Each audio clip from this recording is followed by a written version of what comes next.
Hola a todos, estamos de nuevo en este caluroso mes de julio, en la serie de vídeos del canal de ACE titulado ¿Y tú qué opinas? Y hoy tenemos aquí a Javier Barraicoa Martínez. Es un filósofo y escritor español vinculado con el tradicionalismo, doctor en filosofía, profesor en ciencias políticas en la Universidad de Abat Oliba. Ha colaborado con La Gaceta y también colabora con la revista Emboscadura. Creo que es así, ¿verdad? Perfecto, sí, sí. Bueno, pues hoy, 17 de junio de 2025, me gustaría preguntarle al profesor Barraicoa qué opinión tienes del siglo XXI en concreto, si hoy en día yo creo que está desfasado y habría que hablar más de globalistas y patriotas que hablar de derechas o izquierdas. ¿Tú qué opinas de este tema? Sí, es evidente que los conceptos que se utilizaron o categorías políticas que se utilizaron en el siglo XX como derecha, izquierda, son categorías que hoy no tienen sentido en pleno siglo XXI. Es verdad que se puede orientar todo desde una doble categoría que es globalismo, los que buscan una especie de gobierno mundial con una especie de político, religión universal, inmanentista, y compararlo con los patriotas, que todavía son, digamos, la gente que busca pues, las raíces, busca la identidad en la propia historia y, evidentemente, tiene otro tipo de idea de lo que es el hombre y no es un ciudadano vacuo, vacío, ¿no? También a mí me gusta plantear que hay dos categorías frente a derecha e izquierda, que son categorías meramente horizontales. Estaría pues la categoría de trascendencia o la categoría de inmanencia, ¿no? A la hora de entender la vida, la propia historia de tu país o la propia historia de la humanidad. Para los que no somos tan doctos, ¿qué es la inmanencia? La inmanencia es pensar que no hay nada trascendente, nada que pueda trascender a la propia existencia del individuo, de tal forma que, por ejemplo, pues la espiritualidad o lo que sería la propia idea de Dios acaba siendo para una persona inmanente simplemente pues un proceso interno, psicológico, incluso neurológico y, por lo tanto, una imaginación o una falsificación. Entonces, una vida inmanente significa que es una vida que se queda encerrada en sí misma y quiere explicarse solo en sí misma, sin necesidad de recurrir a algo más trascendente a ella misma. O sea, que sería lo que hay hoy en día, que es un individualismo bastante grande, quizás se ha producido por esta doctrina, ¿no? En definitiva es una doctrina. Sí, es evidente que el individualismo actual ya no es ni siquiera el individualismo del siglo XIX, que pretendía una especie de exaltación del hombre y de la humanidad como una categoría casi sagrada, sino que el individualismo queda reducido, nunca mejor dicho, a sí mismo, y yo creo que podríamos decir que este individualismo solo tiene un destino y se ve muy claro en el tipo de sociedad que estamos, que es el nihilismo, ¿no? Si no hay nada trascendente a mí mismo, mi propio ser no se sostiene y al final, por mucho que quiera recrearme imaginaciones de cómo quiero ser, cuál es mi ideal de vida, mi autorrealización, al final todo eso no satisface y nos hunde en el nihilismo. Quizás sea consecuencia de que en este siglo XXI hay muchísimas depresiones y problemas psicológicos, ¿no? Puede ser también esto consecuencia. Sí, sí, esto es indudable. Muchas veces o no nos dan los datos o cuando los dan someramente y no quieren establecer una relación causa-efecto, ¿no?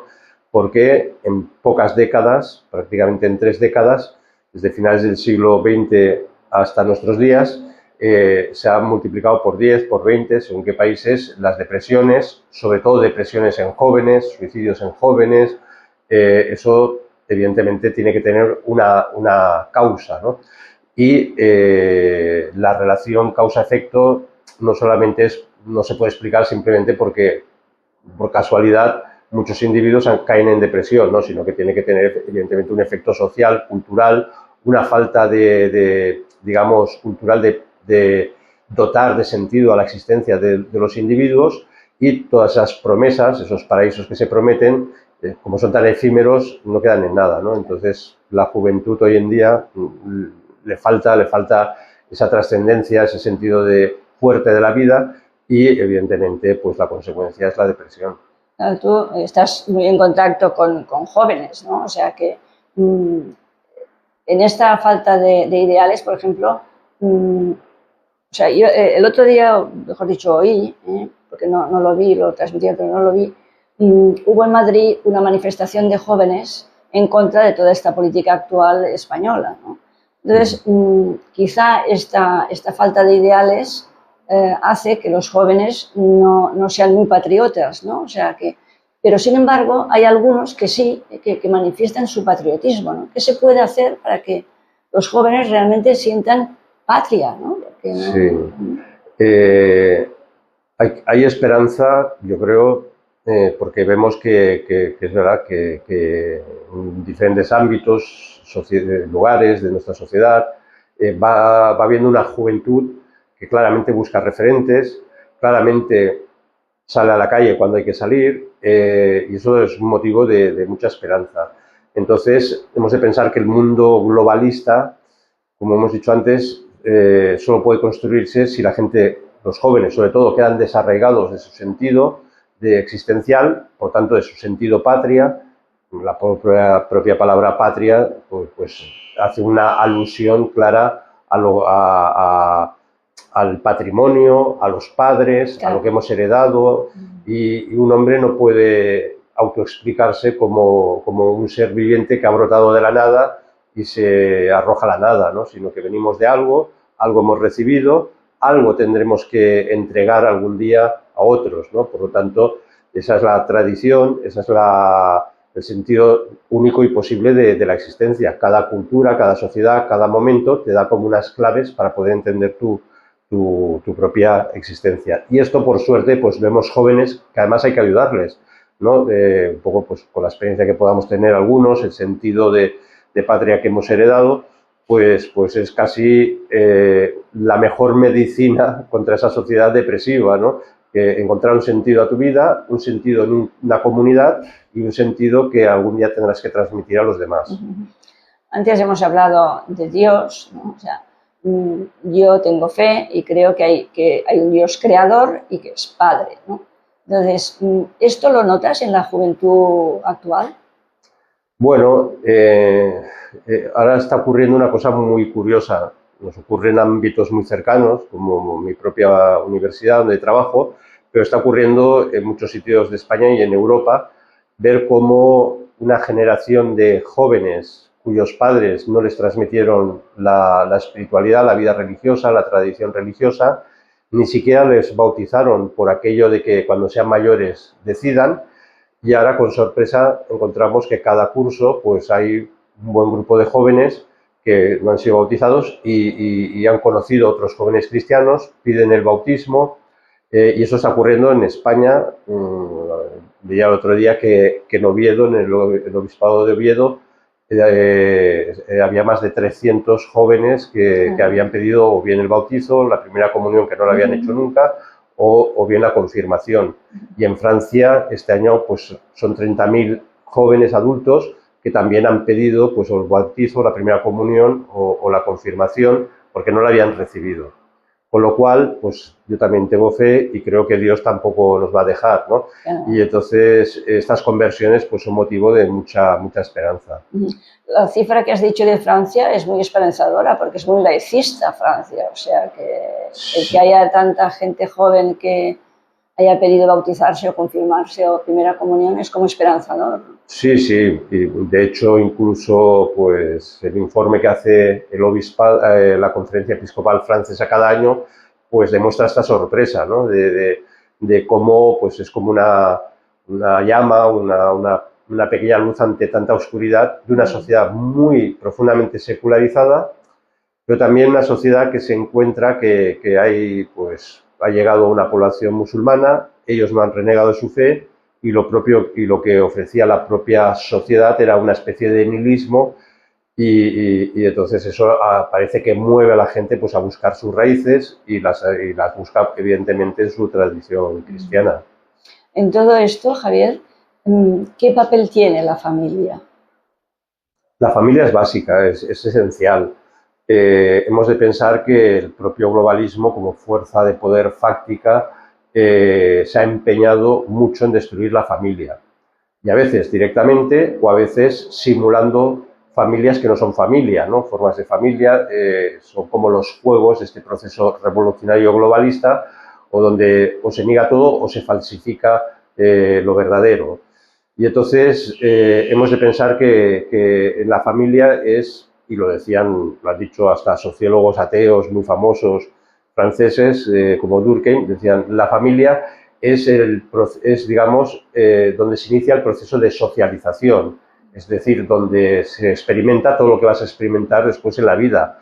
Por ejemplo, el amor, evidentemente, también la necesidad de una autoridad, también la necesidad de una solidaridad, también la necesidad de entregarte, no recibirlo todo, ¿no? Y entonces estas experiencias que se viven de forma connatural, no traumática en la vida familiar, en los primeros años de la vida de la existencia, es lo que puede permitir que luego haya verdaderamente ciudadanos, personas que puedan vivir con entereza, integridad y con fuerza suficiente la vida, que muchas veces tiene cosas buenas y otras veces tiene cosas pues duras, y tienes que estar preparado psicológicamente para afrontar pues la realidad. Una vez destruyes la familia, ¿qué es lo que queda? Queda como el Estado como sustituto, ¿eh? Entonces se ha pretendido que sean las guarderías sustitutos de las madres en los primeros momentos de la crianza, las escuelas le restan y quitan autoridad tanto a los padres como a los profesores para imponer muchas veces una agenda que nada tiene que ver con la realidad, y así poco a poco esa persona que ha nacido no ha tenido esas experiencias connaturales y de repente se encuentra en un mundo donde le han hecho creer que es el individuo más libre con todos los derechos del mundo para autorrealizarse, pero la realidad es otra. Y entonces no la puede afrontar simplemente porque no ha sido educado en la vida familiar. También me parece que hoy en día está desvirtuada la idea correcta de libertad. Se ha pasado de la libertad al libertinaje, quizá, ¿no? O sea, sí, sí, la idea de libertad pues, posiblemente es una de las ideas más prostituidas en la modernidad, donde se nos hizo creer que teníamos que sacrificar nuestra libertad personal como esa potencia del alma que habían definido los clásicos, los filósofos clásicos, la teníamos que ceder a un colectivo a través de un contrato social que nos daría una libertad civil, ¿no? Y eso nos haría, digamos, seres casi superiores, por no decir casi divinos, ¿no? Hoy en día ya ni siquiera este esquema de la modernidad funciona, sino que la libertad ha quedado propuesta como un principio de autodeterminación absoluta, de tal forma que todo lo que puedas hacer es legítimo, todo lo que puedas hacer o quieras hacer es justificable, y nadie, absolutamente nadie, te puede decir lo que tienes o no tienes que hacer, ¿no? Pero, claro, todo esto confrontado con la realidad significa que al final tú tienes una pseudo libertad psicológica, crees que puedes hacer todo lo que quieras, pero te vas a afrontar, eso sería el libertinaje, pero es que el problema es que te vas a afrontar a un mundo que luego no te van a dejar hacer lo que quieras. Con lo cual, esa ruptura, esa disonancia entre lo que te han hecho creer que es un ser libre con el ejercicio de la libertad real, el ejercicio de la libertad real consiste muchas veces en saber elegir o no actuar o tener que decir que no, y evidentemente pues la gente no está, muchas generaciones están subiendo sin esta experiencia de verdadera libertad, y les ha dejado el poder un reducto de libertinaje, como decías, ¿no? Como creyendo que con unos placeres, con unos hedonismos de corto alcance, por cierto, y mínimos, con eso te vas a autorrealizar y vas a ser feliz. La experiencia nos dice que no es así. Sí. Esto también me parece que lleva a una falta de valores y virtudes que quizá hoy en día, como está esta ausencia, la sociedad es más permisiva, a lo mejor. Sí, y falta de valores y falta de virtudes, ¿no? Porque el valor te marca un ideal, pero ese ideal lo puedes conseguir si tienes una voluntad adecuada, con una serie de hábitos de hacer el bien, hacer las cosas bien. Y entonces esto es lo que muchas veces hemos creído, que si educamos en valores o educamos en la familia o en la escuela pues en una serie de valores, por sí mismos van a actuar. No, también hay que actuar, hay que trabajar los hábitos desde que uno es pequeño y repetir las cosas bien hechas y volver a repetirlas. Y esos son los pequeños hábitos que es en la familia o en la escuela donde uno los va pergeñando. Pero como esto ya no se hace, uno muchas veces madura o llega a la edad de la madurez, pero sin esos hábitos y por tanto la voluntad no le funciona, ¿no? Y entonces a veces te das cuenta que una cosa es buena, la tendrías que hacer, pero no tienes capacidad de hacerla porque no tienes los hábitos, ¿no? Y yo creo que esta es una de las grandes revoluciones que no nos hemos dado cuenta, pero que en una generación entera, o comparando con la generación de nuestros padres, que veíamos hombres con una firmeza, con una capacidad de esfuerzo, de sacrificio, de afrontar cualquier cosa, ahora se ha llamado esta generación nueva la generación de cristal, ¿no? Que con mucha facilidad se rompe, es incapaz, ¿no? A pesar de que es capaz a veces de vislumbrar dónde está el bien, ¿no? Y ya no hablamos de los que ni siquiera son capaces de vislumbrar dónde está el bien. Entonces están en la oscuridad más absoluta, ¿no? O sea, yo creo un poco también que pasa que está muy denostada la virtud de la fortaleza, ¿no? Que uno consigue hábitos, mejor dicho, los hábitos que dan virtudes, es a través de la virtud de la fortaleza, ¿no? Que es de la lucha, el espíritu de servicio, el espíritu de sacrificio. Sí.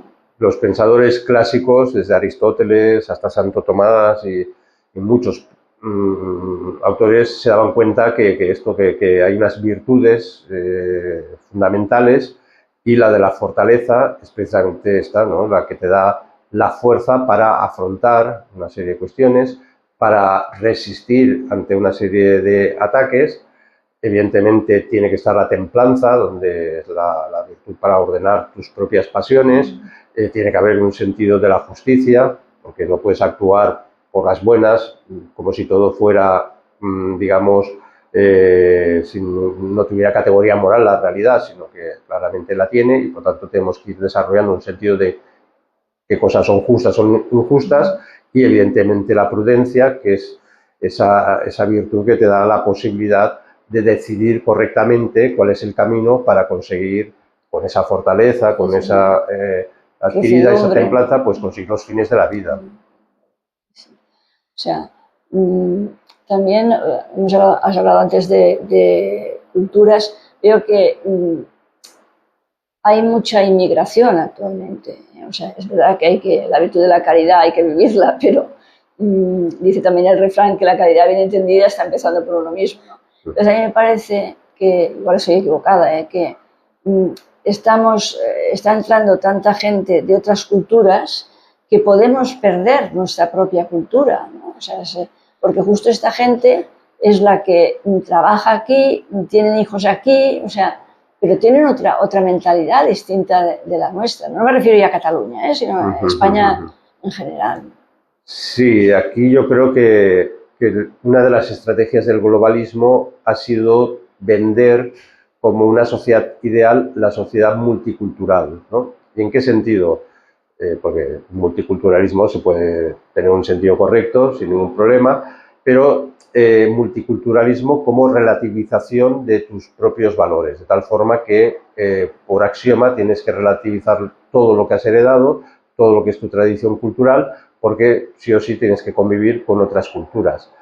Esto es un absurdo, porque el fin no es crear una sociedad multicultural, sino desintegrar la cultura propia de las sociedades receptoras, que como esto está ocurriendo en Europa, porque además se ha promovido un tipo de inmigración que no era la que habíamos conocido habitualmente, donde ante la necesidad de trabajar siempre ha habido movimientos migratorios, siempre han estado regulados, siempre ha habido un respeto absoluto a la sociedad receptora. En estos momentos yo creo que ha habido una estrategia globalista para desintegrar buena parte de la identidad cultural de Europa. Y la forma que ha sido creándonos una falsa idea de tolerancia, una falsa idea de caridad, una falsa idea digamos, de ciudadanía multicultural. Y yo creo que esto es una trampa que o despertamos todos un poco y despiertan los gobiernos, o evidentemente, debido a nuestra estructura política, al final una mayoría cultural diferente que llega a la sociedad receptora, pues bueno, puede acabar imponiendo su sistema cultural de valores y de religión simplemente por un proceso de control político, porque son mayorías simplemente, ¿no? Entonces, esto parece que es ciencia ficción, pero no lo es, porque hace 20 años, si hubiéramos propuesto que habría X población inmigrante en España, nadie se lo hubiera creído, ¿no? Entonces, estamos ante un proceso muy acelerado, muy rápido, y eso impide que la sociedad receptora pueda asimilar a la sociedad a las culturas que van llegando. Y no solamente no se puede asimilar, sino que yo creo que lo que han conseguido es que vivamos un complejo de inferioridad con respecto a nuestra propia cultura. Y esto es un suicidio colectivo. Yo me pregunto, ¿por qué las élites políticas o económicas, no lo sé, pretenden que caigamos en esta trampa? Bueno, lo que está clarísimo que lo que nosotros consideramos gobernantes, España, a nivel autonómico, a nivel nacional, da igual, en el fondo son peoncillos de poderes fácticos mucho más grandes, mucho más grandes. Entonces, estas élites no tienen patria. Este es el primer axioma, con lo cual esto está pasando en Inglaterra. En Inglaterra, demográficamente y culturalmente, hay una transformación brutal, una suplantación poblacional brutal, pero da igual, las élites financieras en Inglaterra, la City puede funcionar exactamente igual, puede tener su influencia en los mercados mundiales exactamente igual y no necesita de los estados. En todo caso, las élites mundiales utilizan los estados y sus gobernantes, que son como meros peones, pues ¿para qué? Precisamente para que disuelvan esa estructura social, cultural que podría poner resistencia al proceso de globalismo. Y el globalismo lo que exige es que haya unas élites dominantes y luego una población dominada y que no haya culturas, no haya comunidades políticas realmente fuertes y resistentes. Y por eso, si las élites nuestras nos traicionan, es muy difícil actuar, lo cual no significa que debamos actuar, pero que las élites ya no buscan el bien de las sociedades, buscan la sumisión a otros poderes más grandes, que son los poderes globalistas. O sea, se pretende que haya una sociedad un poco atontada, por decir de alguna manera, y esto lo vemos en la educación, seguro que tú lo sabes más que yo, sobre todo en la primaria, supongo que también en las universidades, también. Y es que no tienen criterio, o sea, no saben distinguir el bien del mal. La mayoría, no, pero habrá gente que sí, pero... Sí, pretenden, o sea, que seamos todos o sea, que no pensemos, ¿no? Sí, las reformas educativas, que hemos vivido 7 en este régimen de democracia, cosa que es absolutamente una locura, porque las reformas educativas siempre se tienen que hacer muy pocas y muy bien pensadas. En cuanto vas haciendo constantemente reformas de las reformas, se descoloca todo el sistema educativo y los que hemos estudiado las leyes de reforma por lo que nos toca, ya se ve claramente que están enfocadas, aunque no lo dirán nunca explícitamente, pero están enfocadas para deconstruir todo el sistema educativo, de tal forma que los contenidos no son importantes, los hábitos que hemos dicho de memorización, de poder deducir las cosas, etcétera, no son importantes, se centra todo en competencias, pero el concepto competencia es absurdo en la medida que incluso ya se había diseñado, luego se echaron para atrás, una selectividad que no fuera por contenidos, sino solo por competencias o habilidades. Pero claro, ¿cómo mides las competencias o habilidades? Y además, ¿qué sentido tiene de cara al conocimiento, que es lo propio del sistema educativo, ¿no? ¿Esto qué ha hecho? Ha hecho caer en picado todos los niveles educativos, tenemos los informes PISA que nos lo demuestran y, sobre todo, también lo hemos dicho antes, lo peor es que la propia figura del profesor ha quedado denostada. El profesor es una víctima del propio sistema educativo Y entonces, si el profesor no tiene autoridad, si los padres no tienen, digamos, nada que decir en estos diseños curriculares, pues al final el sistema educativo se hunde. Pero le va muy bien a este sistema globalizado que se hunde el sistema educativo. Entre otras cosas, y lo estamos viendo y se puede comprobar, sobra lo que llamaríamos una clase media, ¿no? En un sistema global, tal como tiene diseñado esta gente, habrá unas élites evidentemente súper bien educadas en los colegios mejores del mundo, pero la educación, que era la única posibilidad de consolidar una clase media, de que clases bajas pudieran poco a poco progresar, ¿no? Realmente en la vida socioeconómica, pues esto está siendo ya ventilado, desapareciendo, entonces quedará una élite y una especie de masa proletariada, donde también lo vemos con la inteligencia artificial, se hace un simulacro de conocimiento, los chavales pueden presentar todos los trabajos que quieran, pero no aprenden nada, ¿no? Entonces tendremos ciudadanos que creen que piensan, pero no piensan nada. Y esto es terrible para una sociedad. También esto lleva, me parece, a, ¿cómo diría yo? Pues ¿cómo lo expresaría esto? A una falta, o mejor dicho, como que la exigencia y el respeto o sea, me parece que los padres o los profesores han querido equiparar tanto a los alumnos o a los hijos que se ha perdido un poco la idea de autoridad. Sí, la idea de autoridad funciona porque hay una idea previa, que es una categoría previa, que es la jerarquía, ¿no? Y la jerarquía significa que hay gente que sabe más, hay gente que sabe menos.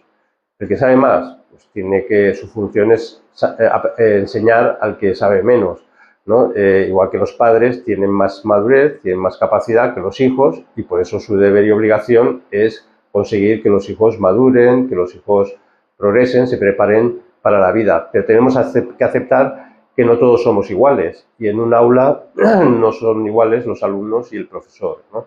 El profesor tiene una jerarquía, o es parte de una jerarquía, no como nos han vendido para oprimir al alumno o para...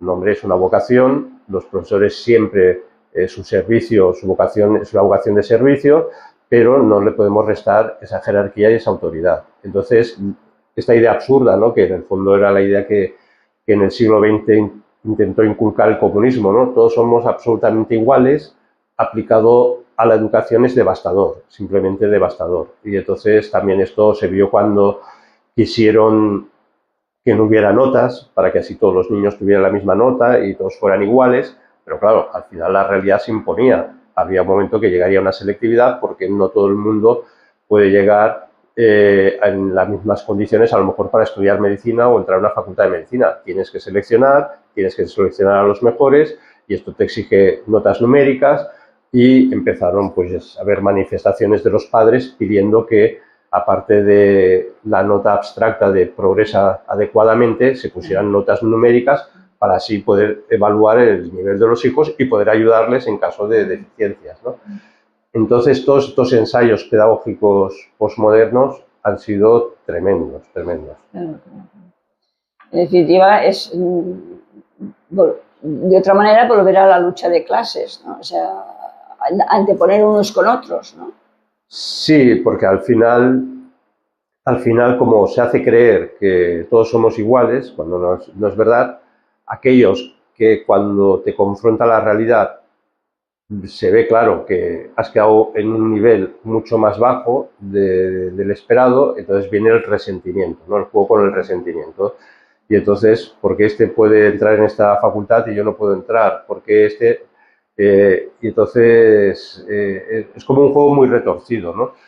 Porque es falsificar una conciencia para luego ese resentimiento de esa conciencia se vuelva un arma política, terrible. Esto ya lo habíamos visto en el siglo XX, cómo el comunismo jugaba con las conciencias de los trabajadores y les creaba unas ilusiones y unos resentimientos que luego iban contra el orden social.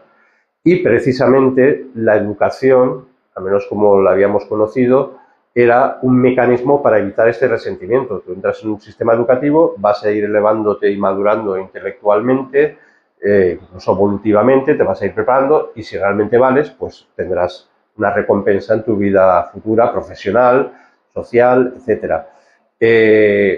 Ahora nos estamos encontrando que muchísimos jóvenes han ido a la universidad, es verdad, pero como las universidades tampoco exigen lo que tendrían que exigir, bueno, pues llegan a la vida profesional y ahí cuando la vida profesional les exige un nivel de conocimiento y les exige un nivel de sacrificio, ellos no están dispuestos a eso, ¿no? Y entonces está ocurriendo un fenómeno que los jóvenes están retrasando muchísimo su inversión en el mundo laboral porque, claro, les habían vendido que si iban a la universidad ya luego ya tendrían un sueldazo y un lugar social, un nivel social que no lo van a tener, ¿no? Y todo esto estructuralmente es muy destructivo para una sociedad porque la gente se incorpora mucho más tarde establemente al mundo laboral, porque entonces no han cotizado los años suficientes, luego se encontrarán en un sistema donde si no han cotizado muchísimos años no cobrarán la pensión de jubilación y al final esto está provocando que los propios jóvenes intuyen que no tienen futuro, ¿no? Están en un sistema que no tienen futuro. Y cuando esto ocurre, entonces la sociedad se empieza a desmoronar, porque entonces no van a trabajar, no van a formar familias, no van a tener hijos, ya no quieren tener hijos, esto ocurre, lo descubrimos en encuestas, con muchos jóvenes, bueno, poco que tengo, lo voy a disfrutar ahora, pero digamos esa proyección connatural al hombre, que es tu propio futuro, tu vida, tu familia, etcétera, todo esto está desintegrándose. Es una realidad que vivimos en una sociedad llena de mentira. ¿Dirías que existe la verdad? Por supuesto.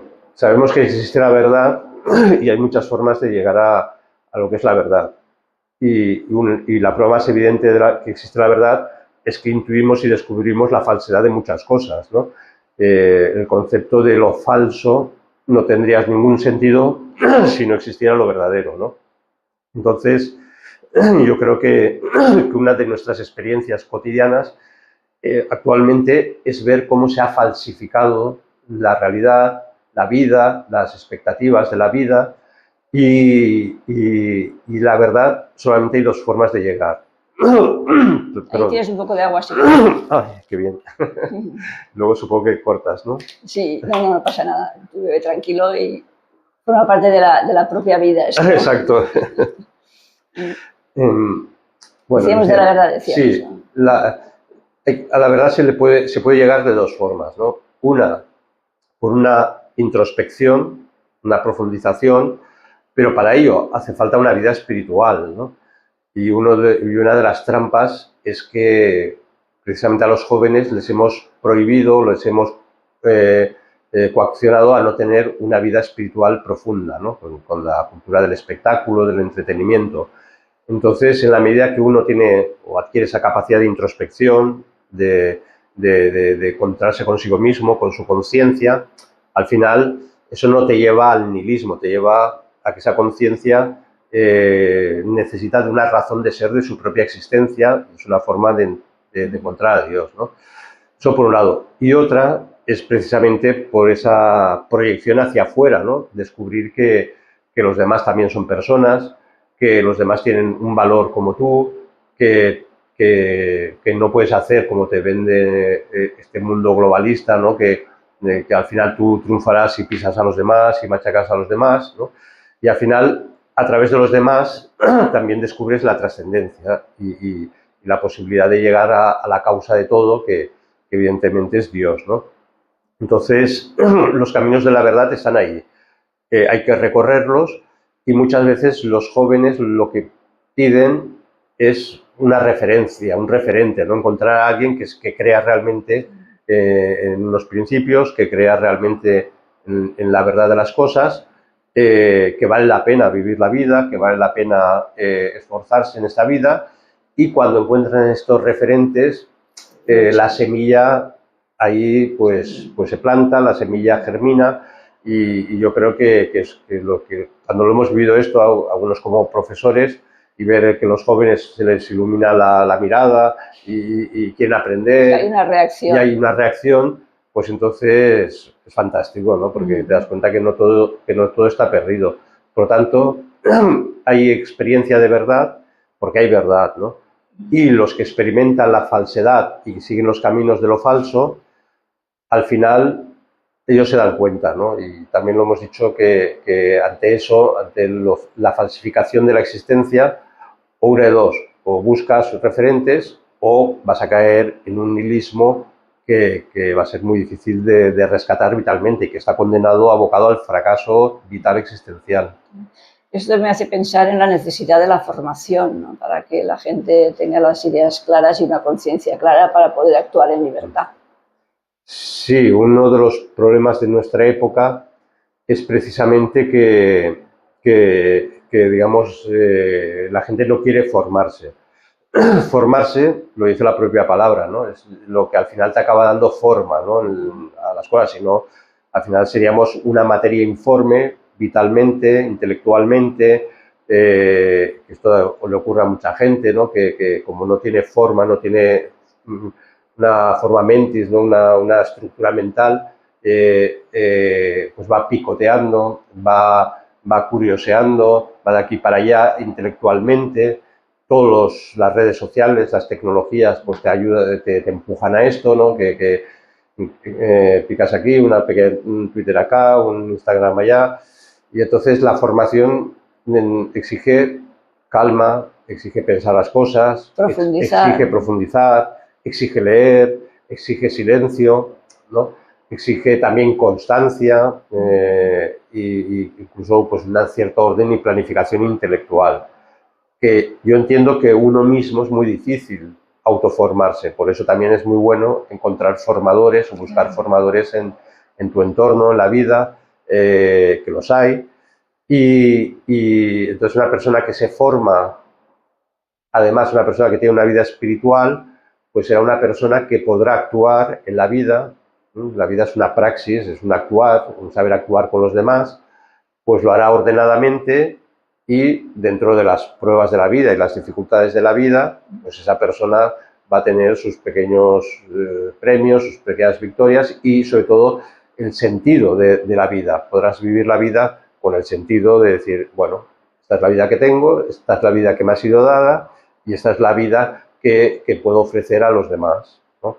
Y no nos engañemos, quiero decir, la vida es esto, no son los cruceros, no son los viajes, no son las vacaciones, que además tienes que pedir créditos para pagarte las vacaciones, ¿no? La vida es muy sencilla, es muy profunda, pero también muy sencilla, ¿no? Y esto es lo que yo creo que tenemos que ayudar a que los jóvenes lo descubran. Cambiamos un poco de plano. Ayer, nuestro número uno, nuestro Pinocho, nuestro presidente, hizo unas declaraciones que es como si todos fuéramos subnormales profundos, perdón por los subnormales, tontos. Y hoy ha escrito en redes, pues, la redundancia, un escrito, que es como si fuera elaborado por un sacerdote que se arrepiente de algo, ¿no? Quiere decir que no lleva nada, ¿no? Entonces, ¿qué piensas de este señor? Bueno, nuestro presidente de gobierno no deja de ser una imagen de lo que es la sociedad. Algunos se asombran de que una persona pueda ser tan hipócrita, tan falsa, tan pagada de sí misma, pero pensemos que hay mucha gente que está muy contenta, mucha gente, porque se autoproyectan en este personaje. Y este personaje sabe que ese discurso y esa forma de ser pues tiene su acogida, ¿no? Es un personaje melodramático, tragicómico, porque, vamos, yo estoy convencidísimo que él no se cree una sola palabra de lo que él dice, pero sabe que es eficaz y y morirá matando, ¿no? Y matando la realidad, matando la verdad, matando todo lo que se encuentre por medio, simplemente por mantenerse en el poder. Eso es lo que yo creo, o sea que sabe que si no está como presidente se lo van vamos, va a ir a la trena, ¿no? O sea que yo creo que se mantiene en el cargo a costa de lo que sea, ¿eh? Y tampoco van a servir de nada unas elecciones en el sentido de que ya en el 2014, me parece que era, hubo una falsificación de las elecciones y por eso salió. O sea, que esto es un despropósito. Sí, yo creo que lo que nos tendría que hacer pensar todo esto es que, y lo pensaban los clásicos, o sea que no invento nada, ¿no? Es que los sistemas se degeneran, ¿no? Entonces hay momentos que necesitan catarsis, necesitan transformaciones, y yo creo que estamos en un momento, no solamente en la historia de nuestra política de nuestro país, sino también, como hemos hablado de la globalización, estamos en una encrucijada, ¿no? Y un sistema corrupto, con presidentes corruptos, porque esto es un problema personal y sistémico de un partido, es sistémico también de unas instituciones que no tienen resortes de autocontrol, y entonces afrontar así todo este proceso de globalización, pues lo tenemos muy mal, ¿no? Entonces, de aquí lo ideal es que esto sirviera de catarsis para que, digamos, en serio, aquellos hombres que están llamados a la vocación política, que incluso pueden ser de diferentes partidos, transversalmente, se piense muy en serio que o regeneramos la vida política o la vida política es como un agujero negro, lo va absorbiendo todo y lo va destruyendo todo. Y entonces yo creo que hemos dado en este país una caída de escalón muy importante, fue con Zapatero, y ahora una segunda caída que recuperarse va a ser muy difícil. Seguimos en política. Aquí en Cataluña se está moviendo bastante la sociedad civil catalana, pero a mí me llama la atención de esta sociedad que, o sea, llevan muchas veces la bandera de Europa, ¿no? Y me parece a mí que Europa no es precisamente un dechado de virtudes, ¿no? Me refiero a la Comunidad Europea. ¿Qué me puedes decir de esto, Javier? Sí, aquí Sociedad Civil Catalana tuvo un problema desde su origen, que es que, bueno, en su origen, mejor dicho, fue, digamos, una reacción frente a una situación muy dramática que se empezaba a vivir, que era un proceso secesionista, y cuando empezó pues, a haber reacción en Cataluña y se empezó a descubrir que había realmente una sociedad civil fuera del ecosistema de los partidos políticos, rápidamente los partidos políticos reaccionaron, financiaron esta asociación, y esta asociación pues se sometió un poco al canon de los pactos políticos y por lo tanto perdió esa fuerza paradójicamente de sociedad civil que era al principio, ¿no?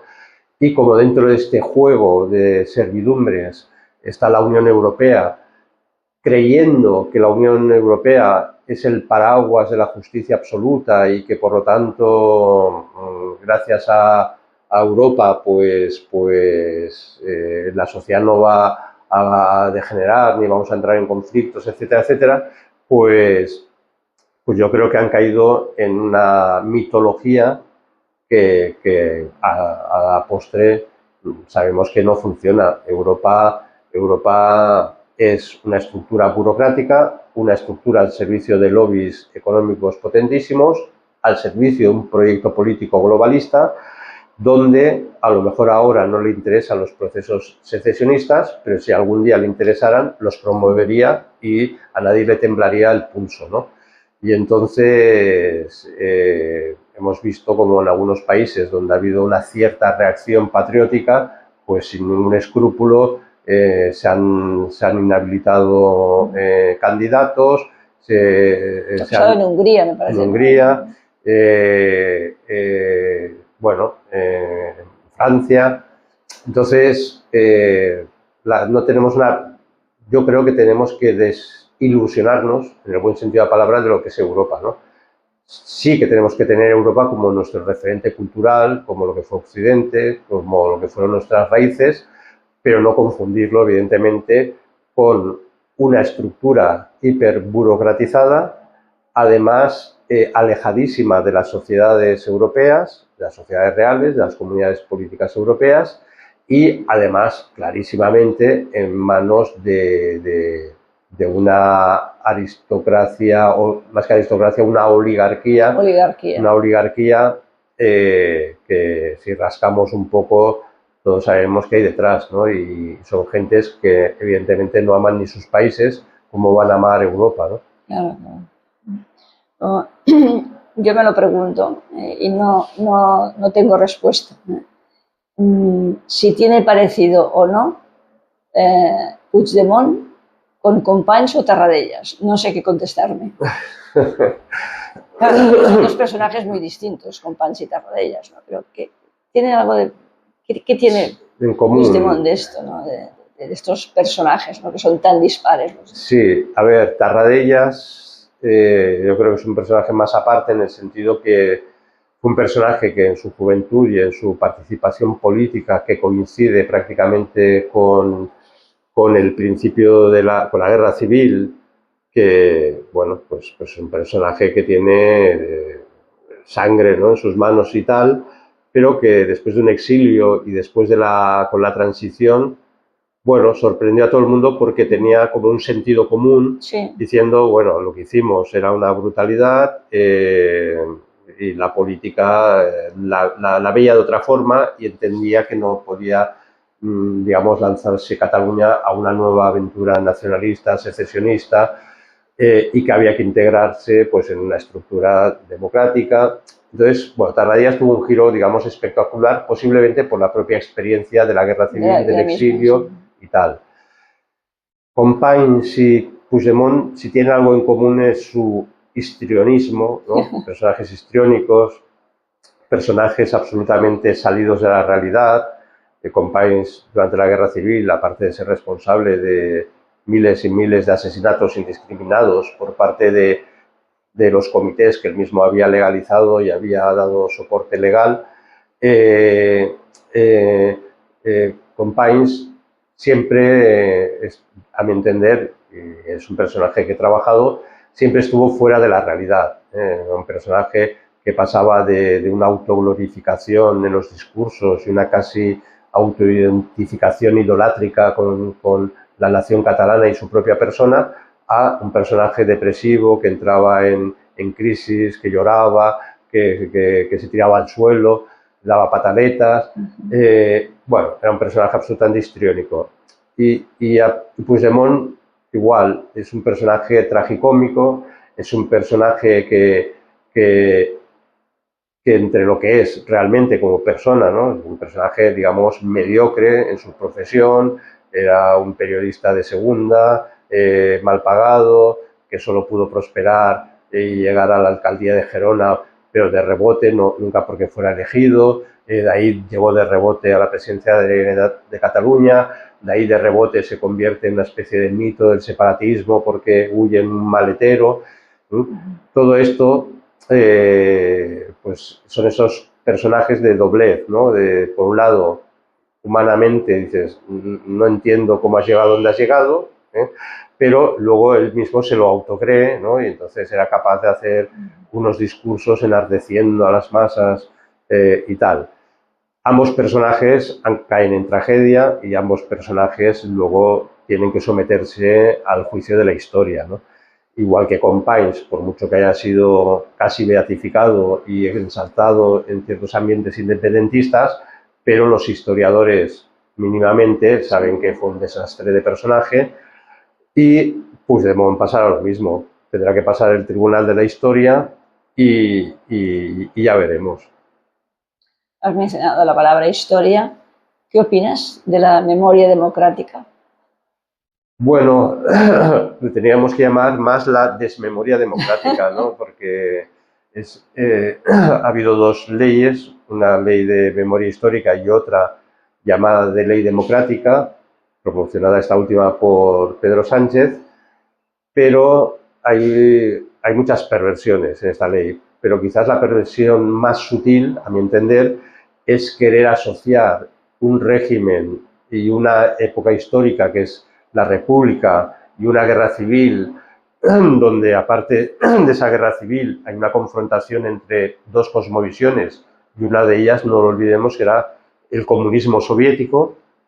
Esto, asociarlo a la idea de democracia, pues me parece una perversión enorme, ¿no? Entonces, es darle categoría a un bando de la única posibilidad moral de hacer política, cosa que no es así y no puede ser así nunca en la historia, ¿no? Entonces, los maniqueísmos son perversos. Pero, sobre todo, querer reescribir la historia, querer ser partícipe de un bando como ganador de la guerra cuando no fue ganador de la guerra. Estamos en la situación más orwelliana posible, ¿no? Y entonces, tras toda esta ley de memoria histórica, ya no es un problema del discurso de la izquierda contra el fascismo, es mucho más profundo. En el fondo, lo que se está ocultando es un odio a una civilización, un odio al catolicismo, un odio a la cruz, y podemos decir que España ya hizo su reconciliación en su momento. La memoria histórica, si se quiere hablar de memoria histórica, se tiene que hablar de los dos bandos y en plano de equidad, y por tanto lo que no vale decir es vamos a recuperar una historia y vamos a ocultar la otra, ¿no? Que se hable todo lo bueno, todo lo malo que pasó en ambos bandos. Y eso sería verdaderamente una ley de memoria histórica. Pero que, insisto, España olvidó, en el buen sentido, olvidó para reconciliarse. Sí. Pero realmente lo que no se puede hacer es reescribir la historia, que es lo que pretende esta ley. Esto es tremendo. Vamos a ir concluyendo.